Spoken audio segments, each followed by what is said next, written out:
My bank manager pulled me aside and said, "We need to discuss the $50,000 you transferred to North Korea last night." "I'm sorry, what?" I managed to croak out. "I didn't transfer anything anywhere. I was home watching Netflix last night." Sandra Walsh slid a bank statement across her desk. My account number, my name, but a transaction I'd never seen before. Wire transfer to Pyongyang Medical International, $50,000.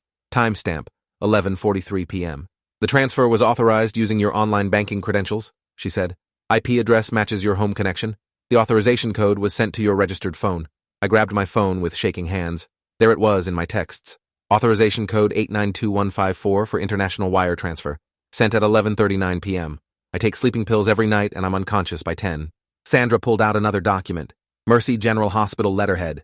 My name at the top. The words made my stomach drop. Organ donation consent form. Kidney removal surgery. October 18th. According to hospital records, you underwent elective kidney donation 3 weeks ago. The payment covers medical expenses for the recipient in North Korea. My hand moved to my left side. The dull ache I'd been ignoring for weeks suddenly felt different. I pressed against my ribs and felt something that stopped my breath. A thin scar, 4 inches long, hidden under my shirt. "I would remember having surgery," I whispered, but my fingers traced the raised skin that proved otherwise. I called Mercy General from Sandra's office. Yes, they had my consent forms. Yes, the surgery happened. Yes, the kidney was successfully removed and shipped internationally. The nurse spoke about it like discussing the weather. "Who authorized this?" I demanded. "You did, Mr. Thompson. Dr. Raymond Ashford performed the procedure. You signed all documentation." Dr. Ashford, my family doctor for the past 5 years, the man who'd been treating my chronic back pain, prescribing stronger and stronger sleep medications, the doctor who'd recommended the minor abdominal procedure 3 weeks ago to check for adhesions. I drove straight to his office, my side throbbing with each heartbeat. The receptionist smiled when I burst through the door. "Mr. Thompson, how are you feeling after your procedure? Dr. Ashford said the kidney removal went beautifully." "Kidney removal?" I stared at her. "He told me it was exploratory surgery for scar tissue." Her smile faltered. "Let me get Dr. Ashford." He appeared moments later, tall and reassuring in his white coat. The same gentle eyes and calming voice that had helped me through years of medical issues. But now something cold flickered behind his professional demeanor.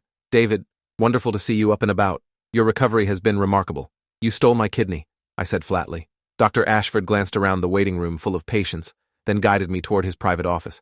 "David, we discussed the donation thoroughly. You were very enthusiastic about helping someone in need. I never agreed to donate anything." He opened my file, thick with documents bearing my signature, consent forms, medical history updates, psychological evaluations declaring me mentally competent to make the donation decision, my handwriting on every page. "You came to me 6 weeks ago," he said patiently.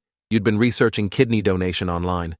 You wanted to help someone, maybe work through some of the guilt you'd been carrying since your brother's death. My brother Alex had died in a car accident 2 years ago, waiting for a kidney transplant.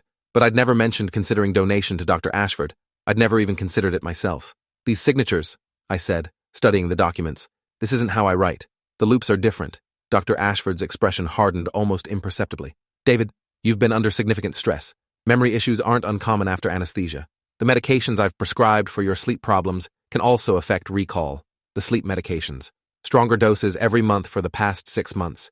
Deep, dreamless sleep that left me groggy well into the next day. Perfect conditions for someone to manipulate my unconscious state. I want a second opinion," I said. "I want to see another doctor." "Of course," Dr. Ashford replied smoothly. "Though I should mention, reversing organ donation isn't possible. The kidney has already been transplanted. The recipient is doing very well, according to the reports from Pyongyang." I left his office with a referral to Dr. Patricia Vance at the University Hospital, but something nagged at me about how quickly he'd agreed to the second opinion. Too easy, too accommodating. Dr. Vance's office was across town, in the research wing of the medical school. She examined my scar with a magnifying glass, took detailed photographs, and ordered blood work that would show kidney function levels. "Mr. Thompson, I'm going to be direct with you," she said, after reviewing my results. "You definitely had a nephrectomy, but the surgical technique is unusual. This wasn't done by a typical transplant surgeon." "What do you mean?" "The incision placement suggests someone was trying to hide the surgery. A legitimate kidney donation would have a different scar pattern. This looks like it was done by someone who wanted to minimize visible evidence." My blood ran cold. "Are you saying Dr. Ashford deliberately concealed what he was doing?" "I'm saying the surgical approach doesn't match standard organ donation protocols. Combined with your memory gaps and the financial aspects, this raises serious red flags." Dr. Vance picked up her phone and called the state medical board. I listened as she reported suspected illegal organ harvesting, insurance fraud, and patient abuse. Her voice was calm and professional, but her words painted a picture of systematic criminal activity. "How many other patients could be involved?" I asked when she hung up. "That's what the investigation will determine. But if Dr. Ashford has been doing this regularly, there could be dozens of victims. The profit margins on organ sales are enormous, especially to international buyers. I drove home in a daze, my phone buzzing with calls from numbers I didn't recognize. The medical board had moved quickly, apparently. By evening, local news was reporting on the investigation into illegal organ trafficking at Mercy General. That night, I couldn't sleep despite my usual medication. Every sound in the house made me jump. I kept touching the scar, wondering what else might have been done to me while I was unconscious. The violation felt deeper than physical theft. The next morning brought a knock at my door. 2 FBI agents stood on my porch, badges visible, expressions serious. Agent Lisa Blackwood and Agent Michael Ford. They wanted to interview me about my relationship with Dr. Ashford. We've been investigating an international organ trafficking ring for the past 18 months, Agent Blackwood explained. Your case might be the break we needed. They showed me photos of other patients, men and women of various ages, all with similar stories. Unexplained surgeries, memory gaps, financial irregularities, a pattern of exploitation targeting vulnerable people with chronic pain or sleep disorders. Dr. Ashford has been using his legitimate medical practice as cover, Agent Ford said. He identifies patients with limited family support, chronic conditions that require regular medication, and financial pressures that make them less likely to ask questions. The profile fit me perfectly. Single, no close family since Alex's death, struggling with medical bills from years of back problems. The ideal victim. The sleeping medication he prescribed contains compounds that enhance suggestibility and cause memory fragmentation, Agent Blackwood continued. Combined with mild hypnotic techniques during office visits, patients can be convinced they've agreed to procedures they never actually consented to. They played audio recordings recovered from Dr. Ashford's office. My own voice, slurred and distant, apparently agreeing to organ donation during what I'd thought was a routine consultation. I had no memory of the conversation, but the voice was unmistakably mine. We need you to help us build the case, Agent Ford said. There are other victims who don't even know yet what happened to them. People like you, missing organs, manipulated into believing they consented. Over the following days, more disturbing details emerged. Dr. Ashford hadn't worked alone. His surgical assistant, Patricia Kane, had been complicit in every procedure. The hospital's billing department had created false documentation to support insurance claims for legitimate surgeries that had never actually taken place. Your insurance company paid out $45,000 for an appendectomy you supposedly had 6 months ago, Agent Blackwood told me during our third interview. But you still have your appendix. The money went directly to Dr. Ashford's offshore accounts. I pulled out my insurance statements from the past year. Procedure after procedure I'd never had. Payments for surgeries I'd never undergone. The paper trail showed systematic fraud spanning back 2 years, coinciding exactly with when Dr. Ashford had started prescribing the heavy sleep medications. How did they forge my signatures on all these insurance forms? I asked. They didn't need to, Agent Ford explained. You signed them yourself, while under the influence of the medication. The compounds create a hypnotic state where patients remain conscious but highly suggestible. You'd sign anything they put in front of you and have no memory of it afterward. The realization hit me like a physical blow. How many times had I been in that office, drugged and compliant, signing away pieces of my body and my financial security?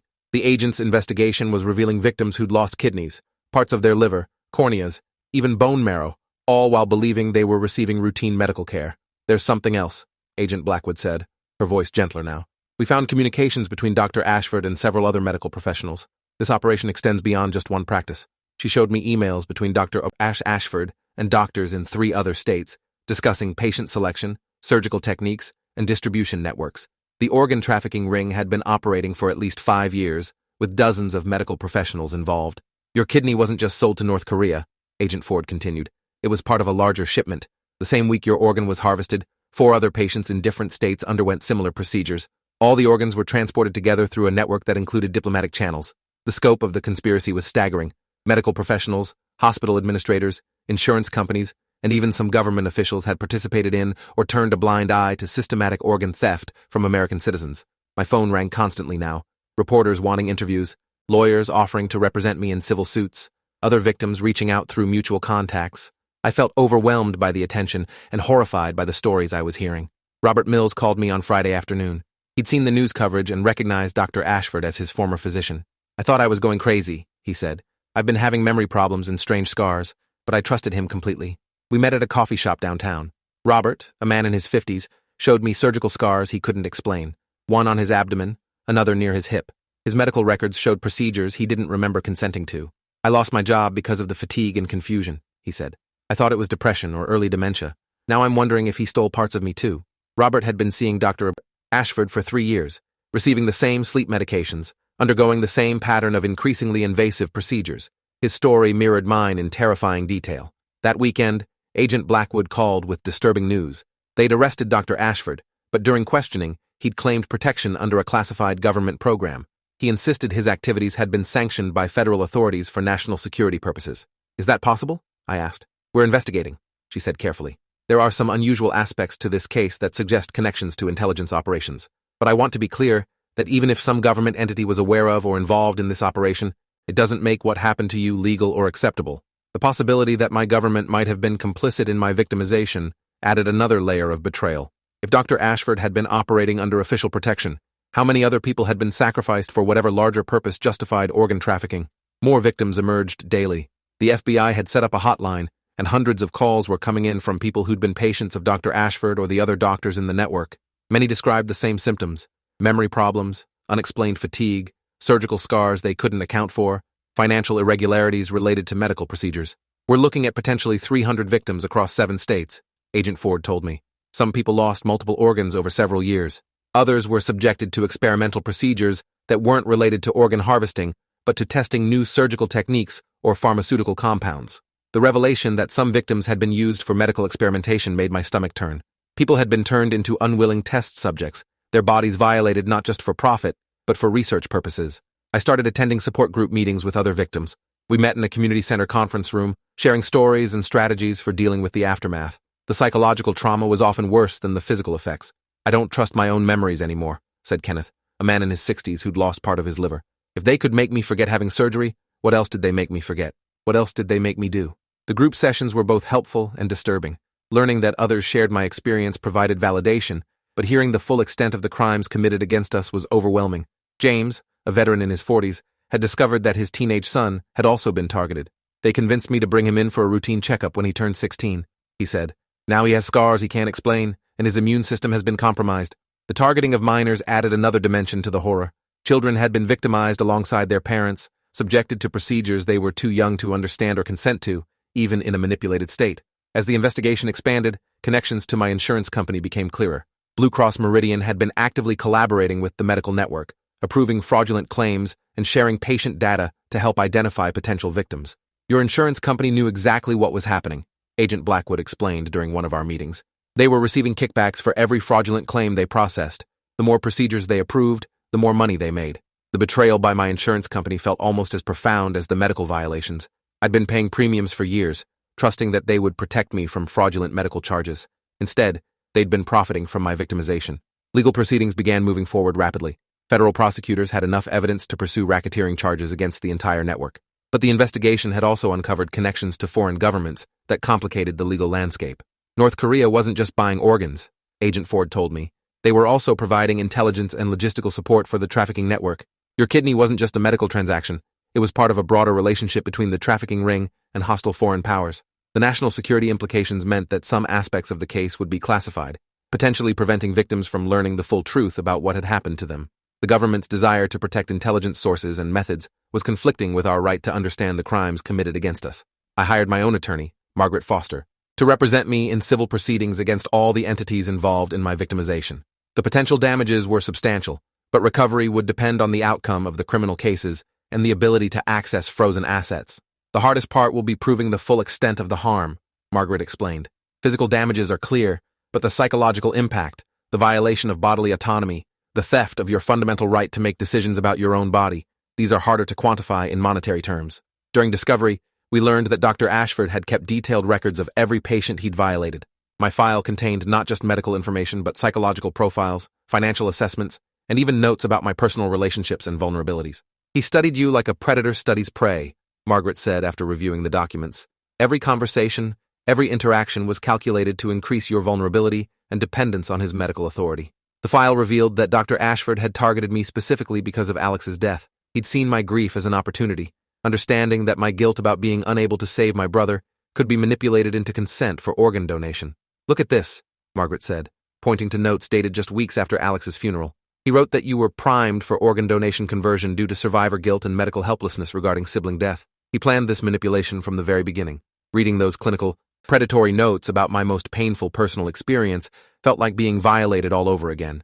Dr. Ashford hadn't seen me as a patient to be helped, but as a resource to be harvested. The trial began 8 months after my kidney theft was discovered. The The courthouse was packed with victims, family members, reporters, and protesters. Media coverage was intense, with the case being described as one of the largest medical fraud and human trafficking cases in American history. I testified on the third day of proceedings. Looking directly at Dr. Ashford across the courtroom, I described the violation of trust, the theft of my bodily autonomy, and the ongoing health consequences of unwanted surgery. "You knew about my brother's death," I said, my voice steady despite the emotion. "You used my grief as a weapon against me. You turned my love for him into a tool for manipulation." Dr. Ashford's expression never changed during my testimony, but I saw something flicker in his eyes when I mentioned Alex. Even then, he seemed to be calculating, evaluating how to use my words against me. The prosecution presented overwhelming evidence: financial records, patient testimonies, recorded conversations, forensic analysis of surgical techniques, and documentation of the international trafficking network. The defense strategy seemed to focus on claiming government authorization for the activities. My client was operating under the direction and with the full knowledge of federal intelligence agencies, Dr. Ashford's lawyer argued. The organ trafficking was part of a larger intelligence operation designed to penetrate North Korean medical and military networks. The government prosecutors denied any official authorization, but certain classified documents were submitted to the judge for private review. The possibility that some government entity had sanctioned or been aware of the trafficking created uncertainty about how the case would proceed. During the trial, more disturbing details emerged about the scope of the operation. Victims had been used not just for organ harvesting, but for testing experimental pharmaceuticals, surgical techniques, and even psychological manipulation methods. The defendants treated human beings like laboratory animals, the lead prosecutor argued. They violated every principle of medical ethics and human rights, turning healthcare into a predatory criminal enterprise. Expert witnesses testified about the long-term physical and psychological effects of unwanted organ removal, the impact of memory manipulation techniques, and the broader implications for public trust in medical institutions. Dr. Patricia Vance, who had first identified the unusual nature of my surgical scar, testified about the pattern of medical anomalies she'd observed among victims. The surgical techniques used were consistent with battlefield medicine, designed for speed and concealment rather than patient safety or recovery, she explained. The defense called witnesses who claimed Dr. Ashford had been recruited by intelligence agencies to establish medical connections with North Korean officials. They argued that the organ trafficking had been a cover story for intelligence-gathering operations. Even if that were true, the prosecutor countered during cross-examination, it wouldn't justify the systematic violation and exploitation of American citizens. You don't fight monsters by becoming a monster yourself. The jury deliberated for 3 days. When they returned, the courtroom was silent as the foreman read the verdicts. Guilty on all counts: racketeering, conspiracy, human trafficking, fraud, assault, and violation of civil rights under color of medical authority. Dr. Ashford was sentenced to 45 years in federal prison. Patricia Kane received 25 years. Several other medical professionals and insurance company executives received sentences ranging from 10 to 30 years, but the victory felt incomplete. The classified aspects of the case meant that many questions remained unanswered. The full extent of government knowledge or involvement was never revealed publicly, leaving victims uncertain about whether justice had truly been served. Financial restitution was limited. While the criminal enterprise had generated millions in illegal profits, most of the money had been hidden in offshore accounts or spent on operational expenses. Victims received modest compensation that didn't begin to address the full scope of their losses. More troubling was the discovery that the trafficking network had connections to similar operations in other countries. My kidney had been part of a global trade in stolen organs, with American citizens being harvested to supply wealthy buyers worldwide. "This case represents the tip of the iceberg," Agent Blackwood told me after the sentencing. "We've disrupted one network, but the demand for organs continues to drive similar operations around the world." The investigation led to policy changes in medical oversight, insurance fraud detection, and international monitoring of organ trafficking. But for victims, these systemic improvements couldn't restore what had been stolen from us. I continued attending support group meetings, where we shared strategies for rebuilding our lives and our trust in medical institutions. The psychological healing was ongoing, complicated by the knowledge that some aspects of our victimization would never be fully understood or acknowledged. "The hardest part is not knowing what else they might have done," said Robert, the man who'd lost part of his liver. "Were there other procedures? Other violations we haven't discovered yet?" Some victims chose to undergo extensive medical testing to identify any additional unauthorized procedures. Others decided they couldn't psychologically handle learning about further violations and chose to focus on moving forward with their lives. My own health monitoring became a permanent part of my routine.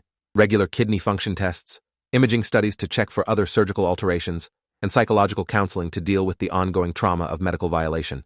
3 years after discovering my kidney theft, I received a letter from the State Department. Through diplomatic channels, they had confirmed that my organ had been transplanted into a high-ranking North Korean military official who had since died from complications related to organ rejection. The news should have felt like justice, but instead, it felt like waste. My kidney, The part of me that had been stolen and sold had provided less than a year of benefit to its recipient before his immune system rejected the foreign tissue. It's common with organs obtained through trafficking, Dr. Vance explained when I called her about the letter. The recipients often don't receive proper medical screening or post-operative care. The organs fail at much higher rates than legitimate transplants. The irony was cruel. Alex had died waiting for a kidney that could have saved him, receiving the careful matching and preparation that legitimate organ donation requires. My kidney had been stolen and shipped halfway around the world to someone whose medical team wasn't equipped to provide proper transplant care. The case continued to generate legal and policy consequences years after the initial trials. Congressional hearings examined the failure of oversight systems that had allowed the trafficking network to operate undetected for so long. Insurance companies faced new regulations requiring verification of medical procedures and independent confirmation of patient consent. Hospitals implemented additional safeguards to prevent unauthorized surgeries and protect patients from exploitation. But for those of us who had been victimized, these systemic improvements couldn't address the fundamental question of trust. How do you trust medical professionals when you've experienced such a profound betrayal of the doctor-patient relationship? I eventually found new healthcare providers, but every appointment required vigilance. I never consented to any procedure without multiple opinions, independent verification, and witnesses present during all consultations. The scar on my side became a permanent reminder of the violation, but also of survival. I had discovered the crime, fought for justice, and lived to help expose a system that had victimized hundreds of people. Dr. Ashford died in federal prison 4 years into his sentence, apparently from complications of heart disease. Even in death, he maintained his silence about the full extent of the trafficking network and any government connections to the operation. His death meant that some questions would never be answered, some victims would never learn the complete truth about what had been done to them, but it also meant he could never harm another patient, never again use medical authority as cover for exploitation. Today, I manage my life with one kidney and a different understanding of trust, vulnerability, and the capacity for institutional betrayal. The physical healing was faster than the psychological recovery, but both continue daily.